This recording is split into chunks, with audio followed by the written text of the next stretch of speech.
jadikan kami sama seperti Yesus. Jadikan kami sama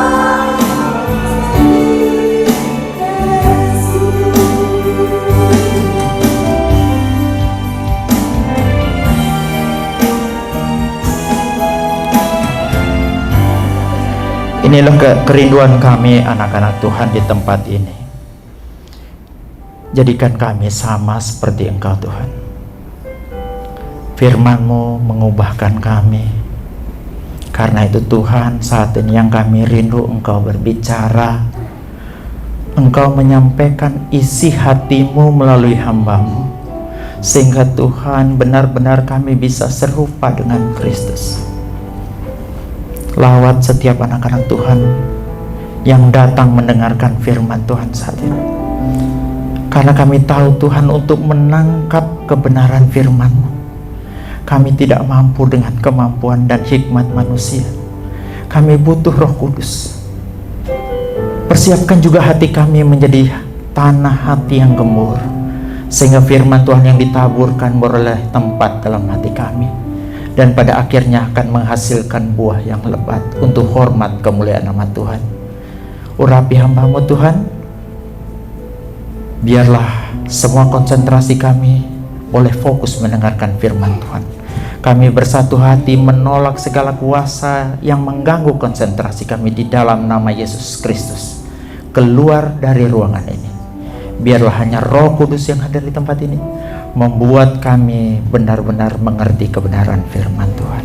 Terima kasih Tuhan, kami sambut firman-Mu di dalam nama Tuhan Yesus kami sudah berdoa dan bersyukur. Haleluya, amin.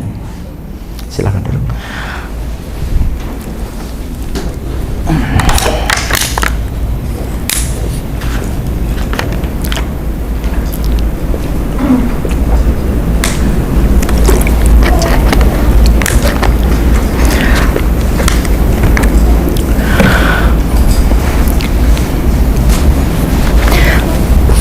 Adalah suatu sukacita tersendiri kalau melihat jemaat Tuhan yang begitu jauh ya, aktif beribadah. Saya membayangkan seperti Pak Frans yang misalnya jauh sekali dari Tanggulangin sampai di sini. Itu suatu perjuangan yang luar biasa, butuh kasih yang begitu besar. Pak Teguh juga yang berhalangan hadir hari ini, itu jaraknya begitu jauh, namun mereka semua dan Bapak Ibu semua yang hadir di tempat ini benar-benar kasihnya kepada Tuhan itu luar biasa, sehingga apapun halangannya, apapun tantangannya tetap merindukan Tuhan dan terus rajin beribadah. Bapak Ibu, hari ini kita akan belajar tentang hati nurani. Kita buka firman Tuhan di dalam Kisah Para Rasul 24 ayat yang ke-16. Kisah 24 ayat yang ke-16. Kalau sudah ketemu kita baca sama-sama ya. 1, 2, 3. Sebab itu aku senantiasa berusaha untuk hidup dengan hati nurani yang murni di hadapan Allah dan manusia. Di India ada seorang bernama Prem Kumar. Prem Kumar ini berasal dari New Delhi. Dia punya kemampuan yang cukup unik karena mampu menggoreng ikan 150 kilo per hari tanpa menggunakan sendok. Jadi dia memasukkan tangannya ke minyak goreng, kemudian dia goreng sampai 150 kilo per hari ya. Ini jenis-jenis masakan yang dia jual itu adalah, salah satunya itu ada sik kebab, mutan tikka, panir tikka, dan tandoori aloo ya. Itu menu-menu yang tidak ada di layar, tidak ada di apa yang sana sumo, tidak ada juga di apa yang dekat sini kemarin, tidak ada juga di Bima. Luar biasa kemampuannya menggoreng ikan. Kemudian kemampuan khusus ini ditemukan oleh seorang wartawan. Kemudian dimuat dalam sebuah televisi. Bagaimana dia punya kemampuan untuk menggoreng ikan. Tapi ketika diwawancarai oleh wartawan, ditanyakan kepada Frem Kumar ini, apakah tangan Anda itu tidak terasa panas ketika memasukkan tangan telanjang semacam itu ke dalam minyak goreng yang begitu panas? Dia bilang, oh tidak, saya ini sudah kebal. Saya ini sudah kebal. Jadi panasnya minyak goreng itu tidak akan pernah melukai tangan saya. Dia bilang begitu. Namun di situ yang nonton itu ada seorang dokter. Dokternya bilang begini, justru itu adalah suatu bahaya. Kalau sampai dia tidak bisa merasakan panas. Jangan-jangan ketika tangannya itu sudah habis terbakar karena dia tidak bisa merasakan panas tersebut. Justru karena dia tidak bisa merasakan atau mati rasa, itu adalah suatu bahaya yang luar biasa. Jangan-jangan sampai tangannya habis, sudah dilalap api toh, dia karena sudah tidak bisa merasakan. Jadi bersyukurlah kita yang masih bisa merasakan panas daripada orang yang tidak bisa merasakan panas alias mati rasa. Iya. Jadi yang saya mau sampaikan di sini apa? Jangan berpikir di saat kita sudah tidak merasakan apa-apa itu lebih baik. Ketika kita melukai hati sesama dan hati kita biasa-biasa saja dan tidak rasa apa-apa, itu lebih baik. Padahal tidak, itu ada masalah. Jangan pernah berpikir ketika hati nurani kita mati rasa dan tidak merasakan apa-apa di saat kita berbuat dosa, aman-aman saja, itu lebih baik. Tidak, itu lebih berbahaya. Itu bahaya yang paling berbahaya. Saat ini makanya kita perlu belajar hati nurani. Karena mungkin jarang ya khotbah tentang hati nurani ini dibahas. Makanya pada kesempatan kali ini kita belajar benar-benar tentang hati nurani supaya hati nurani kita itu tidak mati rasa. Supaya benar-benar kita bisa memahami apa fungsi hati nurani, apa itu definisi hati nurani, apa juga manfaatnya, jenis-jenis hati nurani dan sebagainya. Bahkan nanti kita akan belajar sampai pada bagaimana memperoleh hati nurani yang murni itu. Yang pertama kita bahas dulu adalah definisi hati nurani. Coba kita lihat. Nah, kata nurani ini bahasa Arab. Nur aini ya. Nur itu cahaya. Jadi arti nurani itu dalam bentuk jamak. Digunakan untuk merujuk pada sesuatu yang berhubungan dengan cahaya atau secara kiasan, cahaya spiritual atau kesadaran. Tetapi karena ini bahasa Arab, kita tidak bisa menggunakan terminologi yang digunakan oleh teman-teman kita dari kalangan Islam yang menggunakan kata hati nurani. Tentunya kita harus mengerti hati nurani itu dalam perspektif Alkitab atau perspektif Kristen. Jadi kalau dalam Kristen ya, hati nurani itu sebenarnya berasal dari kata apa? Sunedesis, bukan sunalis. Sunalis kemarin berkumpul bersama. Ini sunedesis, mirip-mirip. Ya. Itu sunedesisnya pada dasarnya adalah kata benda. Kata benda ini sendiri berasal dari kata kerja suneido.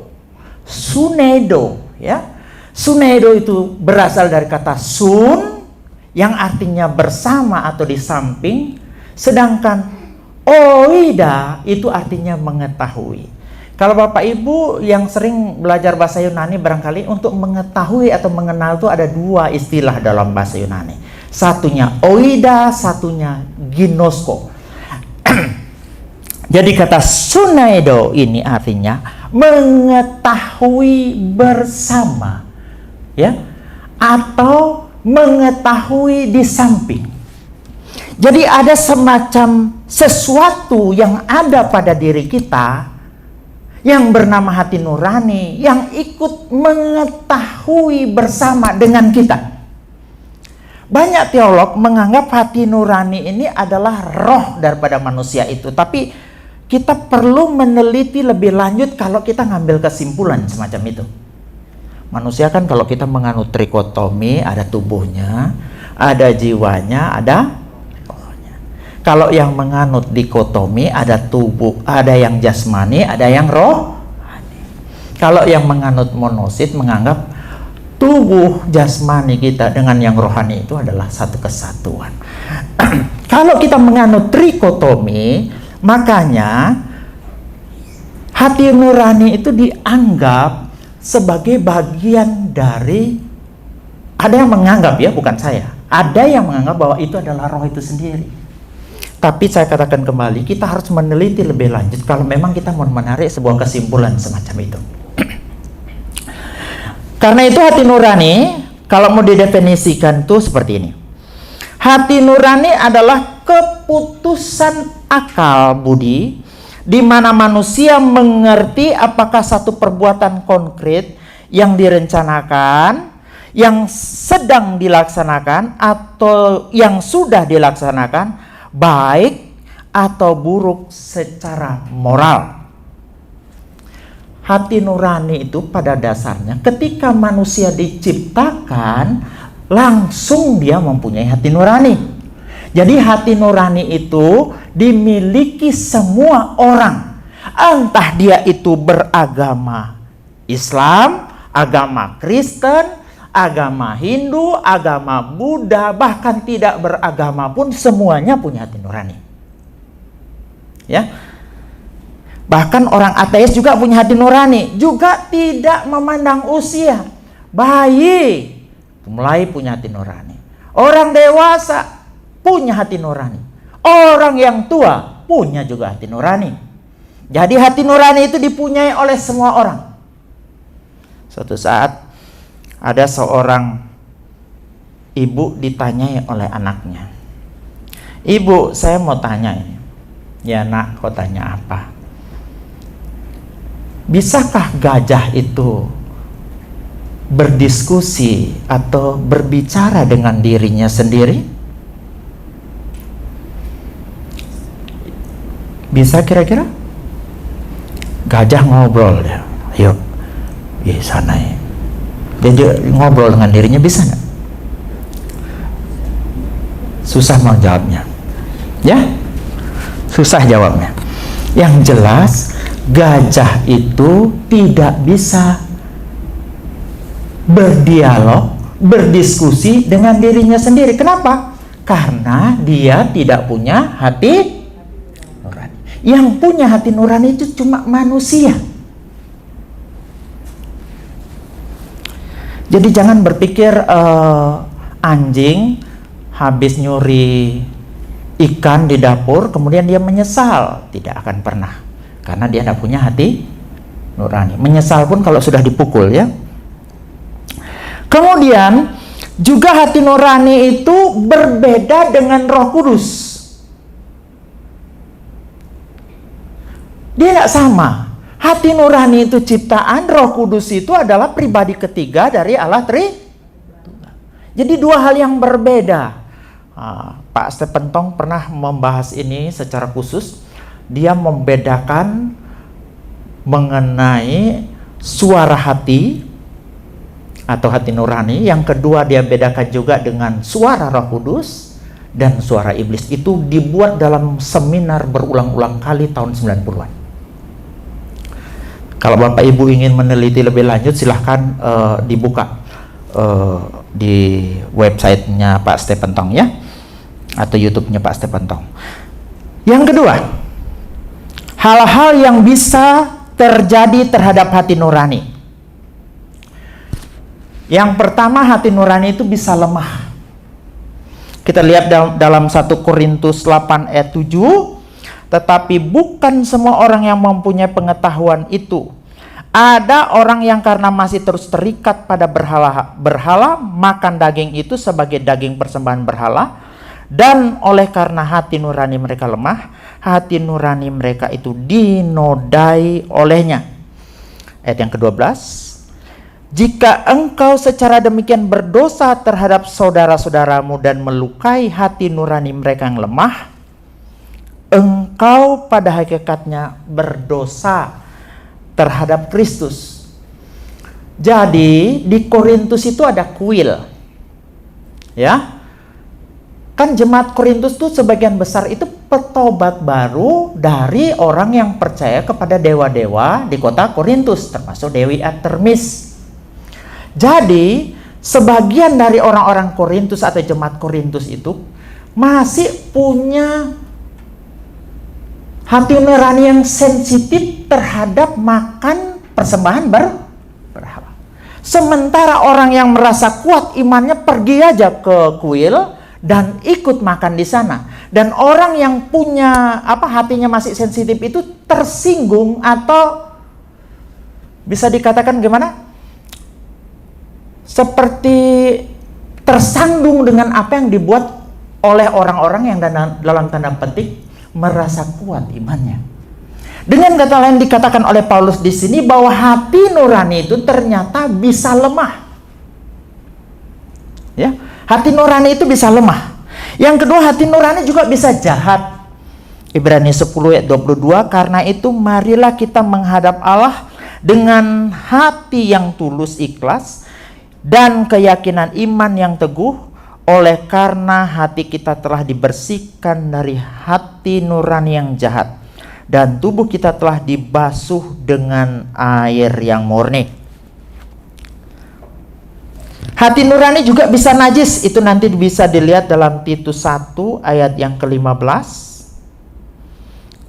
Itu menggunakan kata suara hati di situ ya. Suara hati atau sanubari atau hati nurani itu sinonim. Jadi kalau ketemu di Alkitab kata suara hati, hati nurani itu sama, karena itu sinonim. Hati nurani juga bisa gelap, itu bisa dilihat dalam 1 Timotius 4 ayat yang kedua. Hati nurani orang-orang itu sudah gelap. Hati nurani juga bisa salah. Artinya fungsi hati nurani telah tercemar semenjak manusia jatuh dalam dosa. Jadi waktu diciptakan itu sempurna, sungguh amat sangat baik. Tetapi ketika setelah jatuh dalam dosa, hati nurani itu ikut rusak. Ini yang sering disebut dengan istilah total depravity. Kerusakan total, semuanya rusak.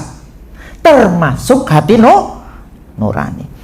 Nah, apakah hati nurani itu hilang? Tidak, cuma fungsinya sudah tidak sempurna lagi. Kalau dia berfungsi sebagai kompas, kalau dia berfungsi sebagai GPS, tidak akurat lagi sebagai akibat daripada dosa tersebut. Saya beri contoh kasus ya. Paulus sebelum jadi orang percaya, dia menganiaya orang-orang Kristen. Dia melakukan persekusi terhadap orang-orang yang hidup di jalan Tuhan, istilah zaman itu. Apa kira-kira dia merasa bersalah? Tidak. Berarti hati nurani Paulus sebelum ketemu dengan Yesus salah. Menganggap apa yang dilakukannya itu dia anggap benar. Ada seorang ibu Hindu membuang anaknya ke Sungai Gangga. Ibu ini ketika masih beragama Hindu, tindakan membuang seorang anak kecil ke Sungai Gangga adalah sebuah persembahan. Sesuatu yang baik untuk dilakukan. Tetapi ketika dia menjadi Kristen, ternyata dia menyadari hal itu sebagai sesuatu yang kejam dan keliru. Berarti hati nuraninya sebelum dia menjadi Kristen memberi petunjuk yang salah. Betul?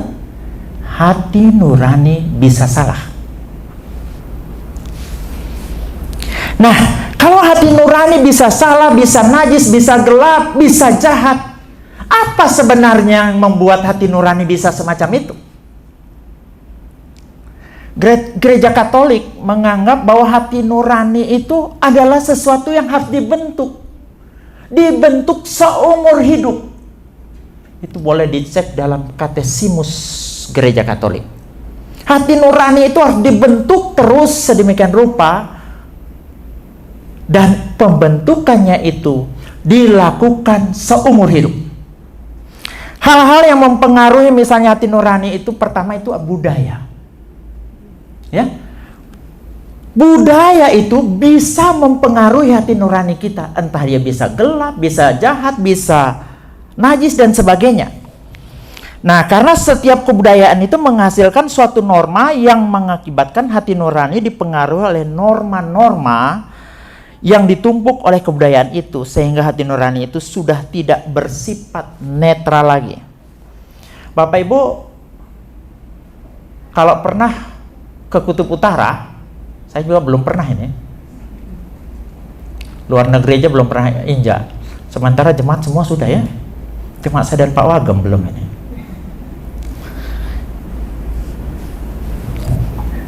Suku Eskimo itu, kalau Bapak Ibu bertamu ke sana, kalau yang laki-laki bertamu ke sana, kalau dia tidak punya selimut sebagai bentuk penghargaan terhadap tamu tersebut, maka akan diserahkan istrinya sebagai selimut.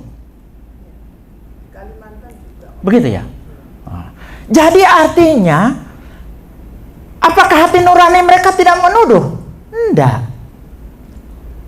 Rupa-rupanya kebudayaan ini membuat semacam hati nurani itu kena polusi, sehingga hati nuraninya diam saja. Sementara kalau hal itu diberlakukan di Indonesia atau di Surabaya, tentunya nggak elok. Hati nurani akan menuduh. Nah, Bapak Ibu kalau pernah juga ke Nepal, di Nepal itu satu orang istri itu 5 suaminya. Kalau di Arab, satu suami 4 istrinya. Tapi kalau kita yang Kristen risih, betul nggak? Kecuali misalnya ya ada cerai atau bagaimana. Tapi kalau masalah langsung kayak poliandri atau poligami itu kan kayak nggak baik dalam kacamata orang-orang Indonesia pada umumnya, apalagi orang Kristen. Jadi budaya itu bisa memberi sumbangan polusi terhadap hati nurani. Yang kedua, agama juga bisa. Loh kok begitu? Loh makanya nggak heran loh Bapak Ibu, ya ada orang melakukan tindakan bom bunuh diri. Dia pasang bom di seluruh badannya, kemudian meledakkan itu di gereja, dan dia merasa itu benar.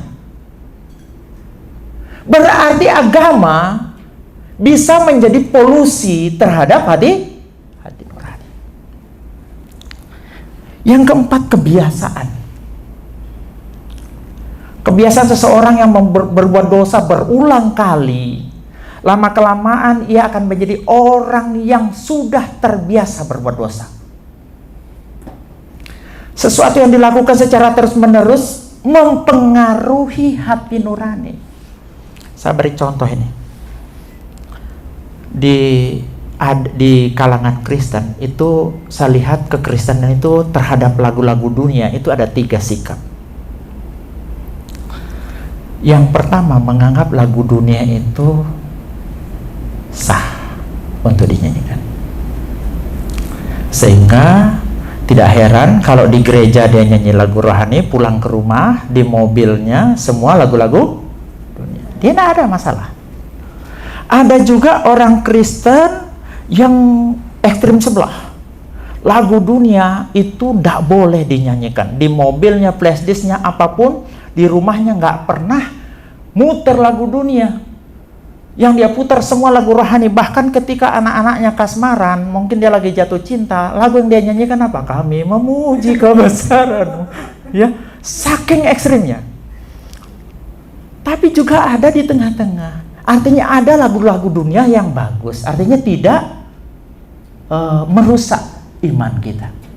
Ya, ada lagu-lagu dunia misalnya kalau Bapak Ibu dengar, ya Tuhan kirimkanlah kekasih yang baik hati. Lah, kalau saya nyanyi begitu, Bu Yuni apa enggak mencak-mencak? Ya kan?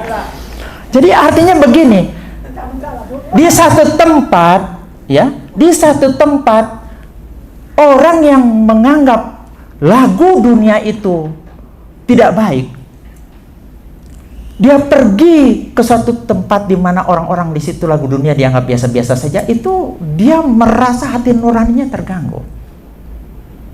Dengan kata lain, kebiasaan-kebiasaan yang kita lakukan itu mempengaruhi hati nurani kita.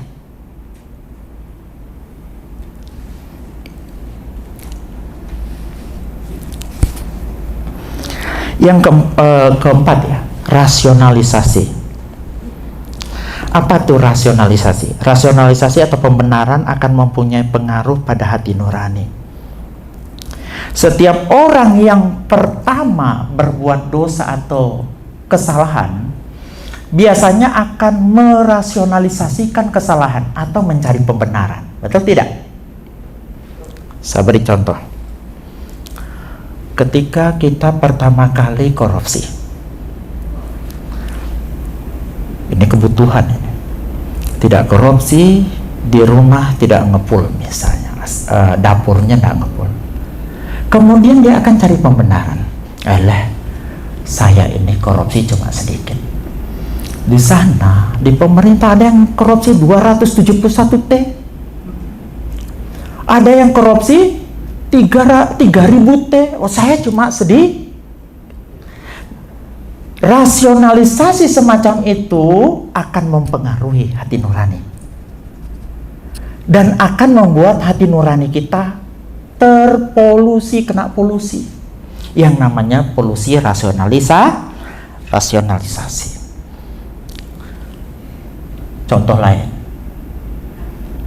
lihat cewek cantik mulai larak lirik, padahal dari dalam sudah ditegur oleh hati nurani dan Roh Kudus juga mengingatkan. Mulai dia rasionalisasi, enggak apa-apa, cuma ngelihat.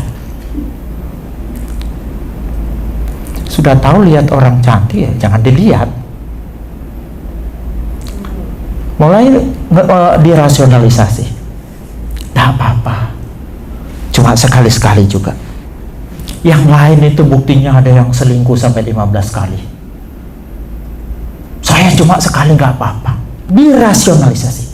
Ketika rasionalisasi ini terjadi terus-menerus, nanti akibatnya hati nurani itu bisa gelap, bisa najis, bisa jahat, bahkan dia sudah tidak bersuara lagi. Atau rasionalisasi yang lain, pembenaran yang lain. Kita nyinggung perasaan orang lain tersinggung. Otak ini mulai susun pembenaran. Nah, apa salahnya dia yang tersinggung? Toh, cuma masalah kecil. Kita buat rasionalisasi, jangan lupa. Rasionalisasi atau pembenaran semacam itu akan membuat hati nurani kita gelap, jahat, najis, dan seterusnya. Yang ketiga, fungsi hati nurani.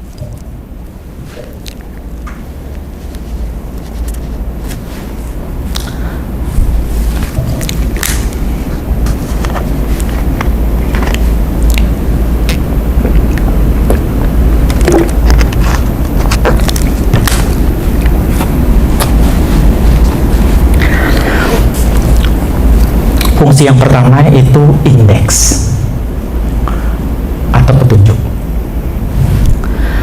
Jadi kalau dalam versi standar internasional, Mazmur 16 ayat 7 bilang begini, Aku akan memuji Tuhan yang telah menasihatiku. Sungguh hati nuraniku memberi petunjuk kepadaku pada malam hari. Hati nurani itu adalah petunjuk. Kalau kita baca dalam Roma 2 ayat 14, Roma 2 ayat 15, itu semua dibaca.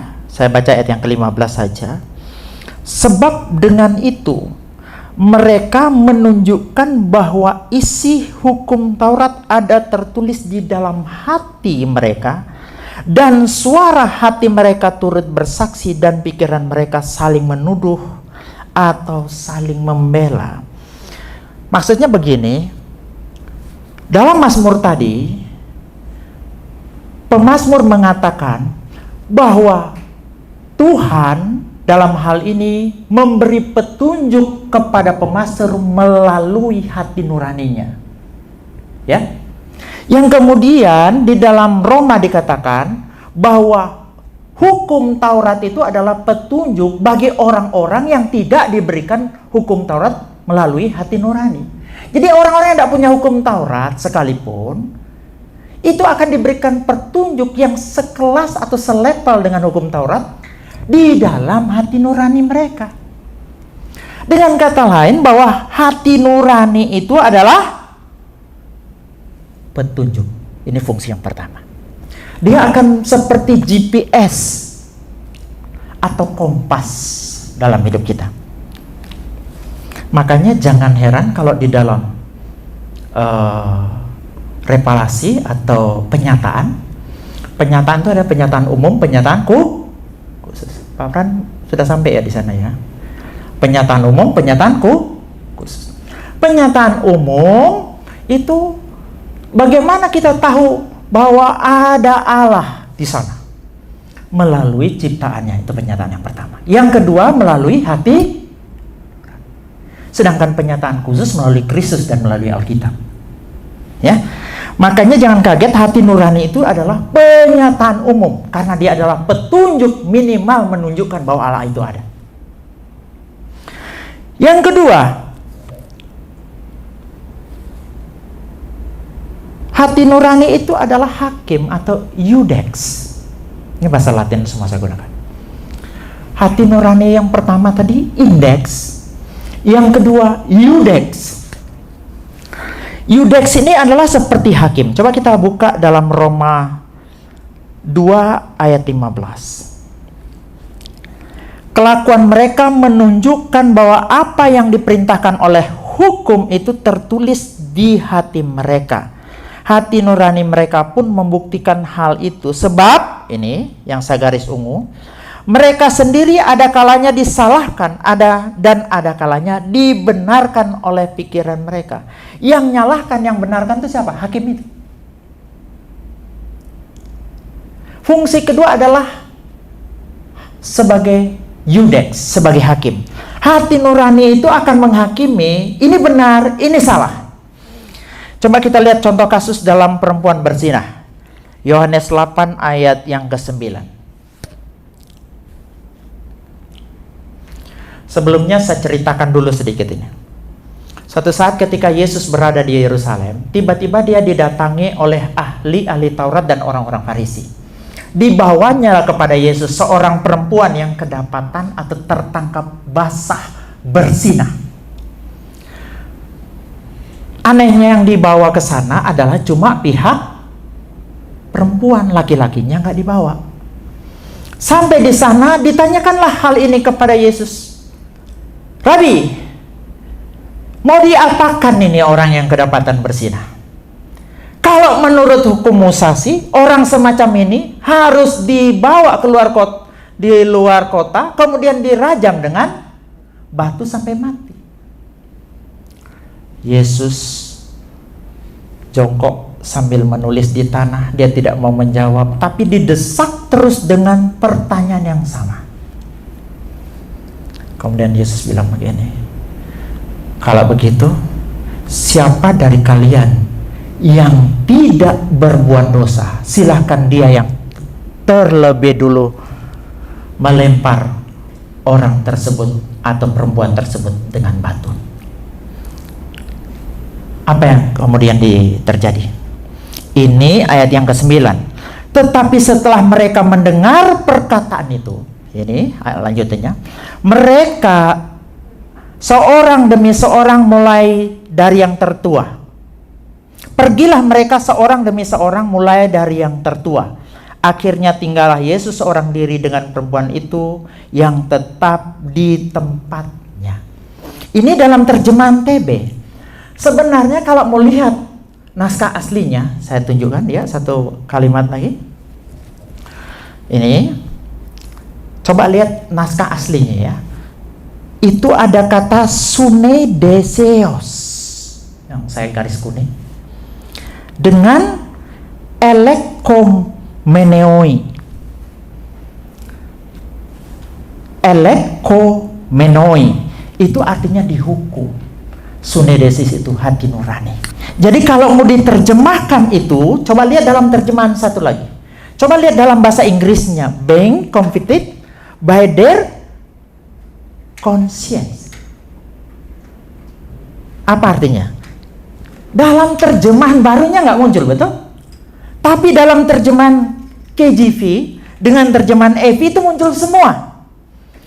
Saya coba cari terjemahan bahasa Indonesia yang bisa mewakili terjemahan yang sebenarnya dari bahasa aslinya itu hanya dalam terjemahan MILT. Coba kita lihat. Dan setelah mendengarkan dan tertempelak oleh hati nuraninya, mereka keluar seorang demi seorang, mulai dari mereka yang tua ya, sampai mereka yang terakhir. Dan Yesus ditinggalkan sendirian, juga wanita itu yang sedang berdiri di tengah-tengah.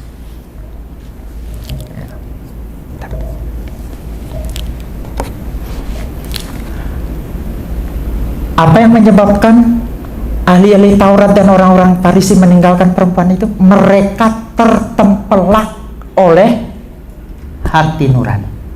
Ini yang tidak muncul dalam naskah terjemahan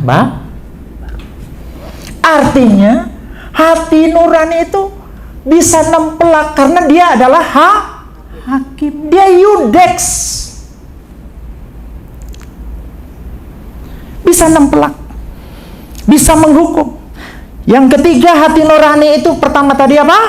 Indeks. Yang kedua Yudex, yang ketiga Vindex. Ini bahasa Latin semua. Penghukum. Coba kita lihat Ayub 27 ayat 6. Kebenaranku kupegang teguh dan tidak kulepaskan. Hatiku tidak mencela sehari pun daripada umurku. Dalam terjemahan baru kurang kelihatan. Coba kita lihat dalam terjemahan firman Allah yang hidup. Aku akan mempertahankan kebenaranku. Aku akan memegangnya erat-erat, hati nuraniku bersih dan tidak menuduh aku selama aku hidup. Ketika Ayub menderita, anaknya mati, usahanya bangkrut, kesehatannya bangkrut, teman-temannya kesehatannya hancur, teman-temannya semua meninggalkan dia. Dia tetap menjaga hati nuraninya. Makanya hati nuraninya tidak pernah menghukum dia, tidak pernah mencela dia, tidak pernah menuduh dia. Dengan kata lain mau disampaikan di sini bahwa hati nurani itu punya fungsi menghukum. Dia akan mencela kita, menuduh kita, membuat kita semacam punya rasa bersalah. Rasa bersalah itu adalah sebuah hukuman dari hati nurani.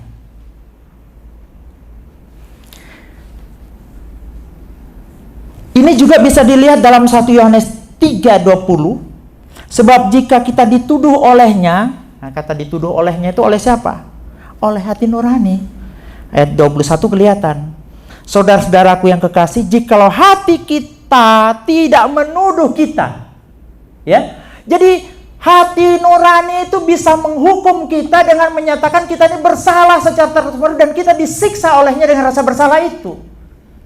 Hati nurani itu punya kemampuan menghukum dengan mencela dan membuat kita memiliki rasa bersalah.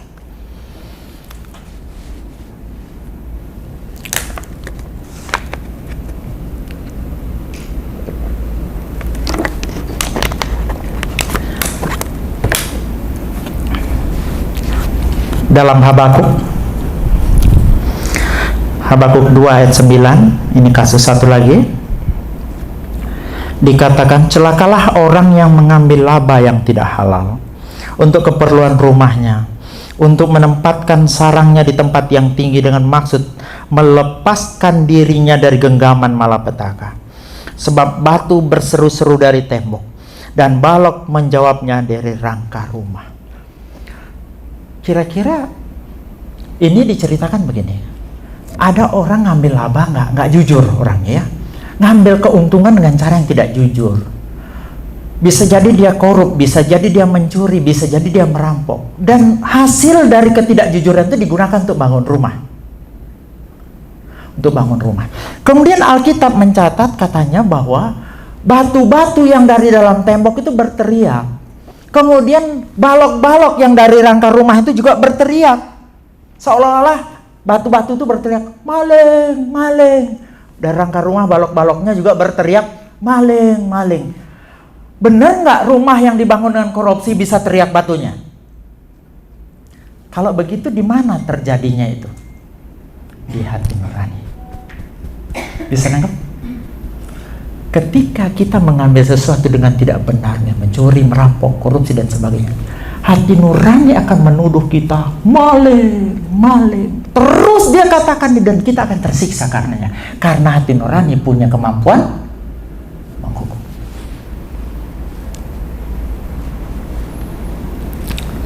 Satu kasus lagi, Daud versus Saul. Suatu saat Daud dikejar-kejar oleh Saul dengan membawa 3.000 tentara. Sampailah mereka yang disebut dengan Gua Abdullam. Pasukan Daud, gerombolannya Daud, karena waktu itu belum bisa disebut pasukan, itu ada di belakang gua. Sementara Saul sudah mulai masuk mendekati gua. Bahkan Saul masuk ke dalam gua, di mana di dalamnya di situ ada Daud sedang BAB. Daud sedang BAB. Kemudian Daud ngambil pedangnya, dilihatnya Saul lagi istirahat di situ, dipotongnya punca jubah daripada si Saul. Dan kemudian apa yang terjadi kita lihat dalam ayat 1 Samuel 24 ayat yang kelima, ya. Di sana dikatakan, berdebar-debarlah hati Daud, itu dalam terjemahan baru. Kemudian dalam terjemahan firman Allah yang hidup, hati kecilnya menjadi gelisah. Tapi dalam terjemahan bahasa Indonesia sehari-hari, Daud merasa bersalah. Ketika dia habis memotong punca jubah Saul, Daud merasa bersalah. Rasa bersalah itu adalah kerjaan hati nurani. Kenapa saya melakukan hal itu kepada orang yang diurapi? Kenapa saya melakukan hal semacam itu? Saya tidak menunjukkan respek saya kepada seorang raja. Itu yang menuduh si Daud sampai hatinya berdebar-debar, dan Daud merasa bersalah karenanya. Dari sini saya mau katakan bahwa hati nurani itu punya fungsi indeks, menunjukkan, petunjuk, punya fungsi eudex, dan punya fungsi vindex, menghukum. Ada seorang bapak, dia membunuh dan dia melarikan diri, dan kepolisian tidak berhasil mencium masalah pembunuhan tersebut sampai dalam 8 tahun. Kemudian setelah 8 tahun bapak ini menyerahkan diri kepada kepolisian. Kemudian polisi tanya, kenapa bapak menyerahkan diri? Bukankah bapak tidak ada yang tahu kalau bapak ini membunuh? Saya sudah tidak tahan. Dari dalam ada rasa bersalah yang begitu kuat, dan saya selalu dihakimi oleh hati nurani saya. Saya selalu dituduh, pembunuh kamu, pembunuh kamu, pembunuh, dan itu berlangsung selama 8 tahun. Akhirnya saya menyerahkan diri kepada kepolisian. Yang ketiga, yang keempat, ya, dikit lagi. Nanti saya ringkas pas. Karena kalau khotbah di RCC itu harus 1 jam. Nggak boleh lebih, nggak boleh kurang.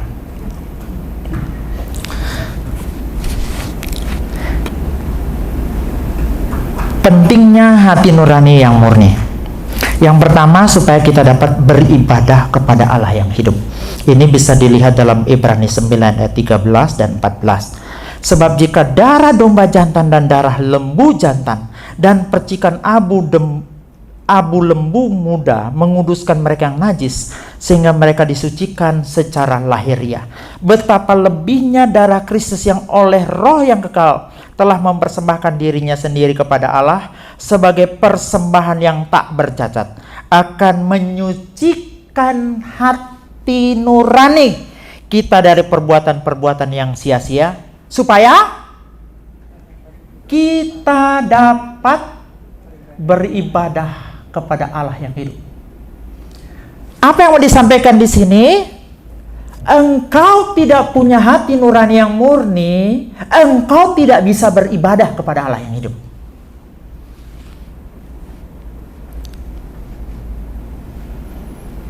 Makanya ini harus diingat bahwa bagian Tuhan untuk menyucikan hati nurani kita, tapi bagian kita untuk menjaga hati nurani tersebut dengan tetap murni. Makanya Paulus bilang itu apa? Sebab itu aku senantiasa berusaha. Ada bagian Tuhan yang menyucikan hati nurani kita melalui darah Kristus, tapi ada bagian kita untuk menjaga, memelihara hati nurani tersebut tetap murni. Yaitu makanya Paulus katakan, aku senantiasa berusaha. Tapi jangan lupa, dengan kekuatan kita sendiri kita tidak mampu. Kita butuh tetap pertolongan Roh Kudus. Jadi Bapak Ibu, ibadah tanpa hati nurani yang murni tidak mempunyai kuasa apa-apa. Tidak peduli seberapa bagus WL-nya, tidak peduli seberapa bagus suara singernya, tidak peduli seberapa bagus alat musiknya dan pemain bandnya, tidak peduli seberapa kompak pemain musiknya. Bahkan ibadah itu tidak peduli seberapa bagus, panjang, dan seringnya doanya. Karena ibadah tanpa hati nurani yang murni sia-sia. Ibadah tanpa hati nurani yang murni tidak punya kuasa apa-apa. Tadi dalam perjalanan kemari saya curhat sama Bu Yuni. Apakah Tuhan senang dengan ibadah kita? Dari mana kita tahu Dia suka dengan ibadah kita? Jawabannya, ketika kita yang beribadah, hati nurani kita telah dimurnikan oleh darah Yesus. Amin. Ketika hati nurani kita telah dimurnikan oleh darah Yesus, ibadah kita itu adalah ibadah yang dikenan oleh Tuhan. Yang kedua, supaya kita peka mendengar suara Tuhan. Coba kita lihat dalam Mazmur 16 ayat yang ke-7. Aku memuji Tuhan yang telah memberi nasihat kepadaku. Ya, pada waktu malam hati nuraniku mengajari aku. Kalau dalam terjemahan PMD, aku memuji Tuhan karena Dia mengajar aku dengan baik. Bahkan pada malam hari perintahnya dimasukkannya dalam pikiranku. Mungkin suara Tuhan tidak audible, tapi jangan lupa Dia bisa menggunakan hati nurani. Dia masukkan apa yang Dia mau sampaikan dalam hati nurani kita. Ketika hati nurani kita murni, lebih sering kita bisa mendengar suara Tuhan di dalam hati nurani. Ini kita bahas nanti lain kali, masalah khusus, masalah suara Tuhan. Yang ketiga, supaya iman kita tidak kandas. Nanti bisa dilihat dalam 1 Timotius 1 ayat 8. Nah, ini unik Bapak Ibu, kata kandas ini hanya ada 2 kali dalam Alkitab. Ya, kata nawageo itu cuma 2 kali. Sebenarnya salah terjemahan menurut saya kalau digunakan kata kandas. Karena Noageo itu di terjemahan di tempat lain 2 Korintus 11 ayat 25, di sana arti diterjemahkan sebagai kapal karam. Jadi iman kita itu karam, tenggelam. Bukankah? Nah, kalau kapal bicara kandas, dia pergi di pantai kandas karena permukaan pantai itu bersentuhan dengan dasarnya kapal. Tetapi kalau kata Noageo ini lebih tepat diterjemahkan sebagai tenggelam dan karam.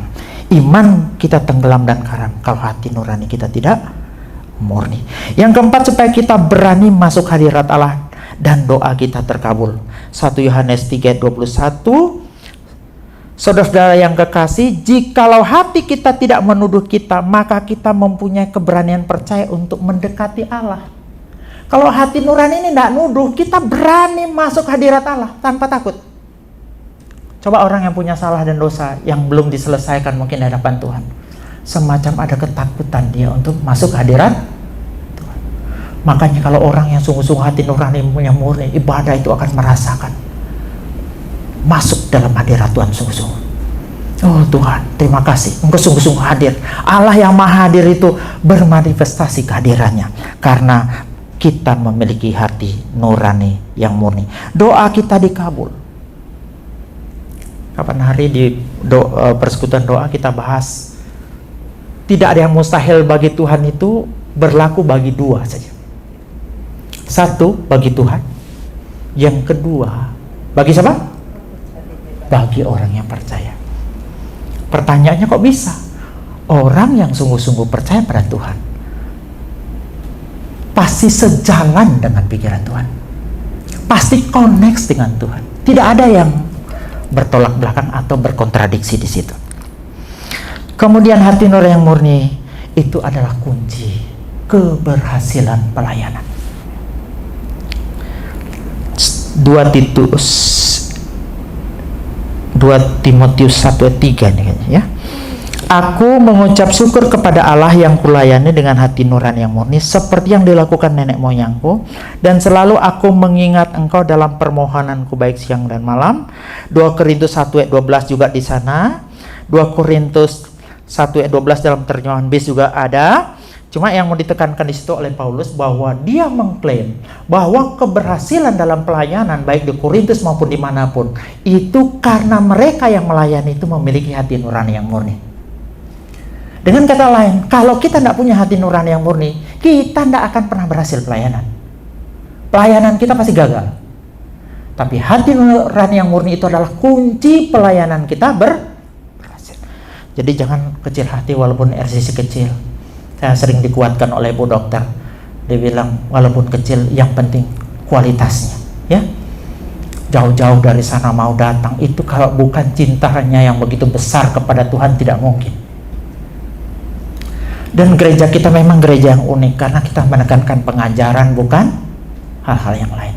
Kita belajar di sini, berusaha mengerti kebenaran firman Tuhan sungguh-sungguh, menggali sungguh-sungguh dan mengaplikasikan dalam kehidupan kita secara sungguh-sungguh. Yang terakhir, cara memiliki hati nurani yang murni. Sedikit aja.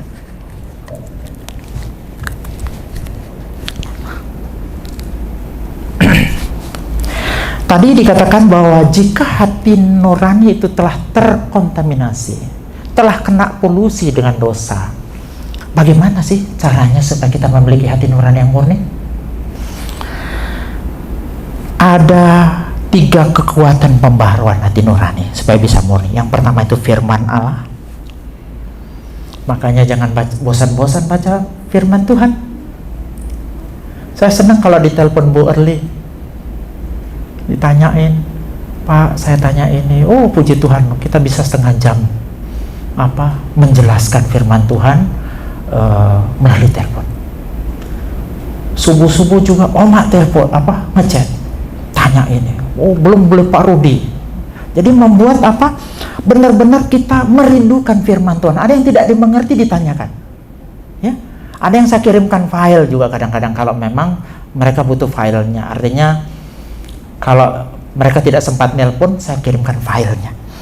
Artinya firman Tuhan itu akan membentuk hati nurani kita sesuai dengan maunya Tuhan. Yang kedua, darah Yesus. Tanpa darah Yesus tidak dimungkinkan kita punya hati nurani yang murni. Darah Yesuslah yang menyucikan hati nurani kita sehingga benar-benar murni, tidak ada yang lain. Makanya berbicara omong kosong kalau berbicara hati nurani yang murni di luar kekristenan. Omong kosong berbicara hati nurani yang murni di luar Kristus. Berbicara omong kosong kalau berbicara hati nurani yang murni di luar darah yang telah dicurahkan oleh Tuhan Yesus Kristus untuk saudara dan saya. Yang ketiga, terakhir adalah kuasa Roh Kudus. 1 Petrus 1 ayat yang kedua, yaitu orang-orang yang dipilih sesuai dengan rencana Allah Bapa kita, yang dikuduskan oleh Roh, supaya taat kepada Yesus Kristus dan menerima percikan darahnya. Kiranya kasih karunia dan damai sejahtera makin melimpah atas kamu. Kisah 15 ayat 8-9. Dan Allah yang mengenal hati manusia telah menyatakan kehendaknya untuk menerima mereka, sebab ia mengaruniakan Roh Kudus juga kepada mereka sama seperti kepada kita. Dan ia sama sekali tidak mengadakan perbedaan antara kita dengan mereka, sesudah ia menyucikan hati mereka oleh iman. Intinya, firman, darah Kristus, kuasa Roh Kudus adalah kekuatan untuk membuat hati kita murni di hadapan Tuhan. Kesimpulannya, hanya Allah Tritunggal yang dapat membersihkan dosa seseorang. Tidak seorang pun manusia pun yang dapat membersihkan hati nuraninya sendiri tanpa firman Tuhan, tanpa darah Kristus, dan tanpa kuasa Roh Kudus.